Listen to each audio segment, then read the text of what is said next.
ETF index mutual funds నేర్చుకుని stock మార్కెట్లో రాణించాలనుకుంటున్నారా? వెంటనే ఈ నెంబర్కి కాల్ చేయండి. నమస్తే, welcome back to Suman TV. Present మనతో పాటు ఉన్నారు తోడు నీడ ఆర్గనైజేషన్ నుంచి రాజేశ్వరి మేడం. నమస్తే మేడం. నమస్తే నవీన. మేడం, మ్యారేజ్ గురించి మాట్లాడుకుంటే అసలు పెళ్లి చేసుకోవడానికి ఏది కరెక్ట్ ఏజ్, ప్లస్ ఈ మధ్య కాలంలో చూసుకుంటే యువత పెళ్లి చేసుకోవడానికి చాలా భయపడిపోతున్నారు. నాకేంటంటే ఈరోజు ఒక 3 segments గా చెప్పండి. పెళ్లి చేసుకోవడానికి విముఖత ఎందుకు చూపిస్తున్నారు అనేది ఒకటి, మరి ఒక లేట్గా పెళ్లి చేసుకుంటే వచ్చే ప్రాబ్లమ్స్ ఏంటి, ఒకవేళ పెళ్లికి రెడీ అయిపోతే ఎలాంటి జాగ్రత్తలు తీసుకోవాలి? పెళ్లికి విముఖత చూపించడానికి ప్రధానమైన కారణం ఏంటంటే everybody needs their own independent life. ఇదివరకు ఏంటంటే సర్దుబాటు గుణం అనేది ఉండేది. సర్దుబాటు గుణం బొత్తిగా శూన్యం అనకూడదు, కానీ కామెంట్ చేయకూడదు అలాగా. అంటే ఇప్పుడు భార్యాభర్త కలిసి జీవించడంలో ఒక అడ్జస్ట్మెంట్ ఉండేది. ఒక్కొక్కసారి భర్త మాట నెగ్గితే ఈవిడ తగ్గాల్సి వస్తుంది, ఒక్కొక్కసారి ఈమె మాట ఆయన తగ్గాల్సి వస్తుంది. నేను తగ్గేదే లేదు అనేది ఏదో సినిమాలో చెప్పినట్టు నేను తగ్గేదే లేదు అంటే సంసారం నడవదు కదా. అంచేత ఈ గొడవలు ఎందుకు, నా దారి నేను ఇండిపెండెంట్గా ఉంటే హాయిగా వెళ్ళిపోతుంది కదా జీవితం. ఇంకొకళ్ళతో నాకు పోటీ ఎందుకు? ఈ పోటీ విషయంలో ఈ ఒక భార్యాభర్తల విషయంలో కాదు, రూమ్మేట్ల విషయంలో కూడా ఉంది. ఇప్పుడు నేను తార్నాకాలో వెళ్ళి తీసుకున్నాను. సీనియర్ సిటిజన్స్ పెళ్లి చేసుకోవడం ఇష్టం లేని వాళ్ళు 4 ఆడవాళ్ళు కలిసి ఉండొచ్చు, లేదా 4 మగవాళ్ళు కలిసి ఉండొచ్చు. ఇల్లు ఫర్నిచర్ అన్నీ ఉన్నాయి, వంట మనిషి పని మనిషిని పెట్టుకుని ఖర్చులు షేర్ చేసుకోవచ్చు. అంటే 3 సంవత్సరాలు 4 సంవత్సరాలు పెట్టాను, ఒక్కళ్ళు రాలా. ఎందుకు రాలేదు? ఒంటరిగా ఉండే బదులు ఎవరో ఒకరు తోడు, ఇంకొక లేడీ తోడు ఉంటుంది కదా అంటే ఆమెతో పడదు నాకు. ఎందుకు పడదంటే ఏవో ఒక అభిప్రాయ భేదాలు వస్తాయి. వచ్చినా నీ దోస్తేం కాదు, నీ హస్బెండ్ కాదు, ఫ్రెండే కదా. వస్తే ఎవరి అభిప్రాయం వాళ్ళకు ఉంటుంది కదా. అంటే అసలు అభిప్రాయ భేదాలు రావడం ఎందుకు, గొడవలు ఎందుకు? స్నానం దగ్గర, బాత్రూమ్ దగ్గర ఇంకోటో అభిప్రాయాలు కలవు. తర్వాత ఫోను పెద్ద కారణం. ఈ ఫోన్ మాట్లాడడం మొదలెట్టిన తర్వాత ప్రపంచంలో ఎవ్వరూ కూడా ఇంత చిన్న పిల్లలు కూడా చేతిలో ఫోన్లే. ఈ ఫోన్లు అలవాటు అయిపోయి రోడ్డు మీద ఇట్లా నడుస్తూ కూడా ఫోన్ చూసుకుంటూ నడుస్తారు. అదేదో అర్జెంట్ పక్కన ఆగి 1 నిమిషం చూసుకోవచ్చు కదా, అది 1 నిమిషంతో పోదు. ఇలా చూస్తూనే ఉంటారు, లిఫ్ట్ ఎక్కితే చూస్తూనే ఉంటారు. అంటే అసలు ఫోను లేకుండా మనిషి ఉండలేకపోతున్నారు. దానివల్ల ఫోన్ తోటే సగం జీవితం వెళ్ళిపోతుంది. ఫోన్లో వచ్చే యూట్యూబ్లో వచ్చేవి చూసుకుంటారు, లేకపోతే జోక్స్ చూసుకుంటారు, లేకపోతే ఫ్రెండ్తో మాట్లాడుకుంటారు. ఏదైనా ఫోన్లో మాట్లాడుకోవడమే బాగుంది, కానీ కలిసి ముఖతః ఇలా ఎదురుగా కూర్చొని మాట్లాడుకోవడం అంటే ఇష్టం ఉండట్లా. రెండోది ఏంటంటే, ఇప్పుడు ఇదివరకు బాయ్స్ హాస్టల్స్ వేరు, గర్ల్స్ హాస్టల్స్ వేరు ఉండేవి. ఇప్పుడు లివింగ్ రిలేషన్ హాస్టల్స్ కూడా వచ్చేసాయి. అంచేత పెళ్ళెందుకు, మనం కావాలన్న నాళ్ళు అంటే అందరినీ నేను అంటలే, తప్పుపట్టద్దు. అలా కొంతమంది అలా కావాలనుకున్న వాళ్ళు లివింగ్లోకి వెళ్ళిపోతున్నారు. మన అవసరాలు తీరిపోతున్నాయి ఇక్కడ. మన అవసరాలు తీరిపోయినప్పుడు పెళ్లి చేసుకున్నా ఇంతకంటే ఏముంది? పెళ్ళి అనేది ఒక బరువు, ఒక బాధ్యత, ఒక బైండింగ్ అన్న ధోరణి బాగా ఉంది యువతలో. అంటే ఈ పెళ్లి వల్ల ఈ బాదరబందీలు, ఈ బాధ్యతలు ఎందుకు? మనకు హాయిగా ఇలా ఉంటే పోతుంది కదా. బెంగళూరులో ఒక అసోసియేషన్ కూడా మొదలెట్టారు, పెళ్ళి ఎక్కర్లేదు అని. అందులో చాలామంది మెంబర్స్గా కూడా చేరారు. అంతే పెళ్లి కంటే మన అవసరాలు తీర్చుకోవడానికి ఒక లివింగ్ రిలేషన్లో ఉంటే కొన్నాళ్ళు తీరుతాయి కదా. కొన్నాళ్ళు తీరుతాయి, కానీ ఎప్పటికప్పుడు జీవితంలో 30 ఏళ్ళకో 35 ఏళ్ళకో పెళ్లి చేసుకున్నప్పుడు 3 ఏళ్ళు వీడితో కాపురం చేసేసి వీడిని వదిలేసి మళ్ళీ వాడి దగ్గరికి వెళ్ళిపోతావా అంటే వెళ్ళిపోతున్నారు. అలా వెళ్ళిపోతావా కాదు, వెళ్ళిపోతున్నారు. అలాగే పెళ్లి చేసుకుంటున్నారు, అలాగే ఉంటున్నారు. అంచేత వాళ్ళ అభిప్రాయాలకి వ్యతిరేకత వస్తే సహించరు. భార్యాభర్తలు కలిసి జీవించడం మొదలెట్టిన తర్వాత ఇల్లో ఫర్నిచరో టీవీయో, ఓ టీవీ ఉందనుకో, నేను ఫలానా కంపెనీ టీవీ కొందాం అనుకుంటున్నాను, ఈ టీవీ బాగుండదు, ఆ టీవీ కొందాం అనుకుంటున్నాను, అక్కడ ఇద్దరికి క్లాష్. ఫోన్లో ఏ టీవీ అయితే అని ఎవరూ సర్దుకోరు అక్కడ. అంటే పెళ్లి చేసుకుంటే ఫ్రీడమ్ పోతుంది అని ప్రధాన కారణం. ఫ్రీడమ్ పోతుంది. కెరీర్ ఒకటి, నేను కెరీర్లో సెటిల్ అవ్వాలి. చదువు అయిపోయి ఉద్యోగంలోకి వచ్చిన అమ్మాయిని కూడా అడిగితే నాకు ప్రమోషన్ రావాలి, ఇంతకంటే పెద్ద ప్యాకేజీ కావాలి అంటే కోరికలకి లిమిట్ ఎక్కడ? ఏదో ఒక కోరిక ఉంటూనే ఉంటుంది, అది తీరితే ఇంకోటి ఉంటుంది, ఇంకోటి వస్తే ఇంకోటి ఉంటుంది. మరి కెరీర్ సెటిల్ అవ్వకుండా పెళ్లి చేసుకోలేరు కదా మేడం. ఎందుకు మరి? ఇదివరకు మా పెళ్ళిళ్ళన్నీ కెరీర్తో సంబంధం ముడిపడి ఉన్నాయా?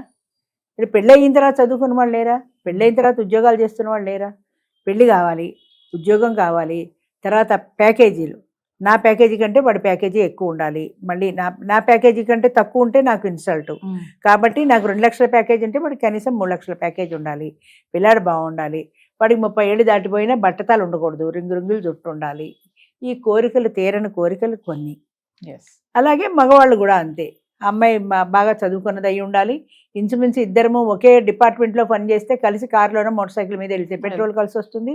నా డిపార్ట్మెంట్ అయి ఉండాలి, మళ్ళీ నా బ్రాంచ్ అయి ఉండాలి, ఏదో ఒకటి పనికిరాదు. అలాగా ఆమె ఇన్ని అయ్యి మళ్ళీ నేను చెప్పినట్టు విని పడి ఉండాలి. ఆమె ఉద్యోగం చేసుకుని వచ్చి మళ్ళీ రాత్రికి ఇంటికి వచ్చి వంట చేయాలి. నేను ఖాళీగా ఉన్నా నేను చేయను, నేను మగాను కదా. అంచేత ఇలాంటివి కొన్ని కోరికలకి దీనికి పొత్తు కుదరటం లేదు. ఎస్. కెరీర్ ఇంపార్టెన్స్ పెరిగిపోయింది, కెరీర్ తర్వాతనే పెళ్ళి అని. సింగిల్ లైఫ్లో ఎక్కువ ఫ్రీడమ్ కావాలి అందరికీ. ఫ్రీడమ్ అనేది సింగిల్ లైఫ్లో ఉంటుంది, కానీ ఇద్దరు కలిస్తే ఆ ఫ్రీడమ్ ఉండదని మ్యారేజ్లో ఉండట్లేదు, రూమ్మేట్తో ఉండట్లేదు, ఎవరితోటి ఉండట్లేదు. కోలివిన్ వచ్చిన తర్వాత ఇంకా అది కలిసి ఉన్ననాళ్ళు వాళ్ళతో ఉంటారు.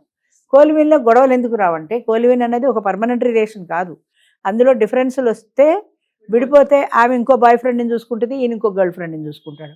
అంతే ఆమె విడిపోతుందేమో అని ఈయన సర్దుకుంటాడు, ఈయన వెళ్ళిపోతాడేమో అని ఆవిడ సర్దుకుంటుంది. అక్కడికి వస్తే అడ్జస్ట్మెంట్లు ఉంటాయి, కానీ పర్మనెంట్ సొల్యూషన్ చూసుకోరు. అంచేత కోలివిన్లో కోరికలు తీరిపోవడం ఒకటి, ఇండిపెండెంట్గా ఉండడంలో ఆ స్వేచ్ఛ ఉంది అన్నది ఒకటి. తర్వాత ఏంటంటే ఈ ఫ్రెండ్షిప్ అనుకో, ఫ్రెండ్షిప్ అవని, బాయ్ ఫ్రెండ్ అవని, గర్ల్ ఫ్రెండ్ అని, ఎవరవని మా ఇష్టాలు అక్కడ తీరిపోతున్నప్పుడు వేరే పెళ్ళి అనే బాదరబందీ, అదొక బైండింగు, ఇదొక బాధ్యత. ఈ బాధ్యత లేని ఫ్రీడమ్ ఉండే జీవితం కావాలి ప్రతి ఒక్కళ్ళకి. మరి ఇన్ కేస్ పెళ్లి లేట్గా చేసుకుంటే వచ్చే సమస్య, లేట్గా చేసుకుంటే సైంటిఫిక్గా వచ్చే సమస్యలు ఏంటంటే, లేట్ మ్యారేజీలో వాళ్ళకి పుట్టే పిల్లలకి మంచి సంతానం కలగరు అని డాక్టర్స్ కూడా చెప్తున్నారు. 30 ఏళ్ళు దాటిపోతే ఆ ఎగ్లో ఆ స్ట్రాంగ్ ఉండదు, అది వీక్ అయిపోతుంది. పుట్టే పిల్లలు బలహీనంగా పుడతారు. బలహీనంగా అంటే సన్నగా కాదు, ఏదో ఒక అనారోగ్యాలతో. అంచేత హెల్దీగా పిల్లలు పుట్టాలి అంటే 30 ఇయర్స్ లోపులోనే, 25 ఏళ్ళు సుమారుగా అనుకో, 20-25 మధ్యలో వివాహం అయిపోతే 30 ఏళ్ల నాటికి పిల్లలు పుట్టేస్తారు. అలా అది కరెక్ట్ ప్లానింగ్ అని డాక్టర్లు చెప్పేది. కానీ ఇన్ జనరల్ కూడా 20-25 మధ్యలో పెళ్ళి అయిపోతే 30 ఏళ్ల నాటికి వాళ్ళకి సంతానం కూడా అయిపోతుంది.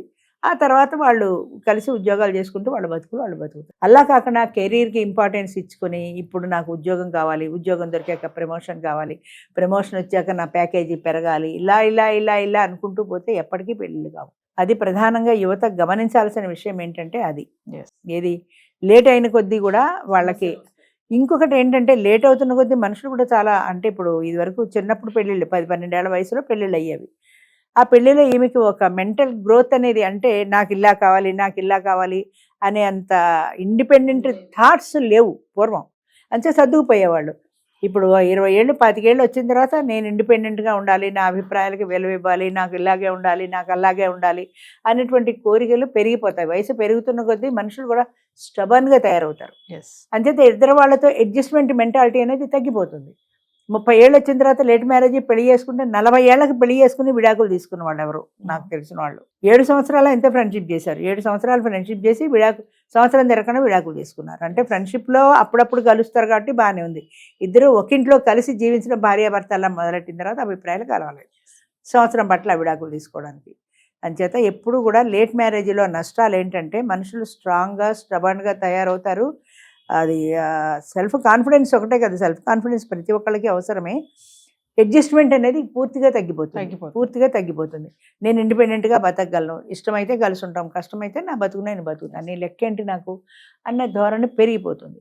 అంటే ఫైనల్గా మరి నేను ఇంకా పెళ్ళికి సిద్ధం అన్న వాళ్ళకి మీరు చెప్పే, అంటే పెళ్ళికి సిద్ధపడి ఇంకా రెడీ అయిన వాళ్ళు ఎలాంటి జాగ్రత్తలు తీసుకోవాలి? పెళ్లి సిద్ధమైన వాళ్ళు ముందుగా అసలు వాళ్ళు తెలుసుకోవాల్సిన విషయం ఏంటంటే, ఇంకొక వ్యక్తితో కలిసి నా జీవితాన్ని పంచుకున్నప్పుడు, ఇద్దరం కలిసి ఒకే ఇంట్లో జీవిస్తున్నప్పుడు సర్దుబాట్లు దిద్దుబాట్లు తప్పనిసరిగా వస్తాయి. అదేదో సినిమాలో హీరో హీరోయిన్ ఎత్తుకుని పాడుతున్నట్టు మనం ఊహించుకుంటే ప్రాక్టికల్గా జరగదు. అది తెలుసుకోవాలి. సినిమాలు చూసి, ఈ యాప్స్లో ఉండే వాటిల్లో మూవీస్ చూసి, అందులో వాడు డ్యూయెట్లు పాడుకుంటున్నప్పుడు అది చూసి, నేను నా భర్త కూడా ఇలా డ్యూయెట్లు పాడుకుంటే బాగుంటుంది అంటే రియల్ లైఫ్లో సాధ్యం కావవి. సినిమాని సినిమాగానే చూడాలి, కానీ దాన్ని రియల్ లైఫ్కి అప్లై చేసుకుంటారు చాలామంది. అంచేత అలా కాకుండా జీవితం అనే దాంట్లో కష్ట సుఖాలు రెండూ ఉంటాయి. సుఖాలే కాదు కష్టాలు కూడా ఉంటాయి. దాన్ని మనం ఫేస్ చేయగలిగిన ధైర్యం మనకు ఉండాలి, మానసిక ధైర్యం ఉండాలి. అది అర్థం చేసుకోవాలి. ఇంకొక వ్యక్తితో కలిసి జీవించేటప్పుడు వాళ్ళ మాటకు కూడా నేను కొంత విలువ ఇవ్వాలి అన్న విషయం ఇద్దరూ అర్థం చేసుకోవాలి. భర్త అర్థం చేసుకోవాలి, భార్య అర్థం చేసుకోవాలి. అంచేత సర్దుబాటు గుణం అనేది ప్రధానంగా నాకు కావాలి. ఇది అవతల వ్యక్తి ఇష్టాలని నేను అర్థం చేసుకోవాలి. ఇవాళ నేను సినిమాకి వెళ్దాం అనుకున్నా, మా ఆయనకి ఖాళీ లేదు, వద్దన్నాడు. వద్దంటే నా జీవితం అయిపోయిందా? ఇంకో రోజు వెళ్తాను నేను ఎందుకు అనుకోను? లేదు, ఇవాళ వెళ్దామంటే ఇవాళ రావాల్సిందే. అంత చిన్న చిన్న విషయాల్లో కూడా దెబ్బలాడుకునే బదులు సర్దుబాటు ఉండాలి, ప్రధానంగా సర్దుబాటు ఉండాలి. అవతల వ్యక్తిని అర్థం చేసుకోవడానికి మనం ప్రయత్నం చేయాలి. అయితే మనం అనుకుంటాం, నేను అర్థం చేసుకుని ఆయన నన్ను అర్థం చేసుకోలేదు అని. ఆయన కూడా నేను అర్థం చేసుకునే ప్రయత్నం చేయాలి, కరెక్టే. ప్రయత్నం చేయకపోతే నువ్వు ఓర్పుగా చెప్పుకో, అయినా వినకపోతే ఆ మూర్ఖుడు ఇంత అనుకో. సర్దుబాటు కూడా నీకు అలవాటు చేసుకో. జీవితం ఎవరు కావాలనుకుంటే వాళ్ళకి. నేను ఎందుకు సర్దుకోవాలి, అక్కలైతే విడాకులు తీసుకుంటా. విడాకుల కేసులు అందుకే పెరుగుతున్నాయి. విడాకులు చేసుకుంటా, ఇంకో పెళ్లి చేసుకుంటా. పెళ్లి ఆప్షన్ కూడా వచ్చింది కదా. 28 ఏళ్ళకి పెళ్లి చేసుకుంటే 30 ఏళ్ళకి విడాకులు చేసుకుంటే 32 ఏళ్ళకి ఇంకో పెళ్లి. ఎన్ని పెళ్లిళ్ళు చేసుకుంటావు? వాడు ఇంతకంటే మంచివాడు అన్న గ్యారంటీ ఉందా? ఇప్పుడు నా దగ్గరికి వస్తారు తోడు నెలలో 50 yearsకి డైవర్స్ కేసులు ఎక్కువ. ఏమయ్యా నువ్వు డైవర్స్ తీసుకున్నావు, ఇప్పుడు పెళ్లి చేసుకుంటావు, పెళ్లి చేసుకున్నప్పుడు మంచిది వస్తుంది, పెద్ద పెళ్ళం కంటే ఈమె మంచిదనే గ్యారంటీ ఉందా? గ్యారంటీ లేదు కదా. నువ్వు నమ్మి చేసుకుంటావు. ఆవిడ ఇంతకంటే ఘోరం అయితే ఏం చేస్తావు? అంచేత ఉన్నంతలో పెద్ద ఆవిడతోటి సర్దుకోవచ్చు కదా అంటే ఒప్పుకోరు. ఆవిడ సంగతి మీకు తెలియదు మేడం అంటారు. ఆవిడని అడిగితే ఆవిడ అదే చెప్తుంది, ఆయన సంగతి మీకు తెలియదు మేడం.